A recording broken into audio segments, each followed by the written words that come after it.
பற்றி கொழுக்கட்டைன்னு சொல்லுவோம். அந்த கொழுக்கட்டையை பற்றி உனக்கு சொல்ல வைக்கிறேன். வெறும் எல்லாருக்கும் தெரிஞ்சது தான், நான் ஒரு வித்தியாசமாக பண்ணுவேன், அதை செலக்ட் பண்ணுறேன். ஓகே.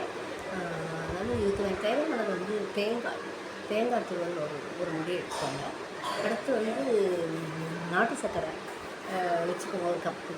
இது ஒரு கப்புனால் அது ஒரு கப் அளவு போட்டுக்கிட்டு அப்புறம் ரெண்டையும் மிக்ஸ் பண்ணி லைட்டாக ஜலம் விட்டு தண்ணீர் விட்டு பண்ணணும். அப்படியே கிண்டிக்கிட்டு வரையில் அது வந்து நல்லா உருண்டையாக நல்லா பாவு பதம் வந்து நல்லா கெட்டியாகி உருண்டை பிடிக்கிற மாதிரி வந்துடும். அந்த மாதிரி ஆஃப் பண்ணிடுறேங்க. ஆஃப் பண்ணிவிட்டு ஸ்டவ் ஆஃப் பண்ணிவிட்டு அப்புறம் இந்த அரிசி மாவு வச்சு ஒரு கப்பு தண்ணீர் எடுத்துக்கோங்க. ஒரு கப்பு மாவு போட்டிங்கன்னா அது தண்ணீர் தேவையான அளவு ஊற்றி அதுக்குள்ளே நல்லெண்ணெய் விட்டால் சாஃப்டாக இருக்கும். கொஞ்சம் கொழுக்கட்டை இந்த நல்லெண்ணெயை வந்து கொஞ்சம் அதில் ஊற்றி பசங்களுக்கு மாவு வந்து கையில் விட்டாலும் இன்னும் மெதுவாகவும் சாப்பிட்றதுக்கு நம்ம பிள்ளைங்கள்லாம் விரும்பி சாப்பிட்ற மாதிரி சாஃப்ட்டு கிடைக்கும்.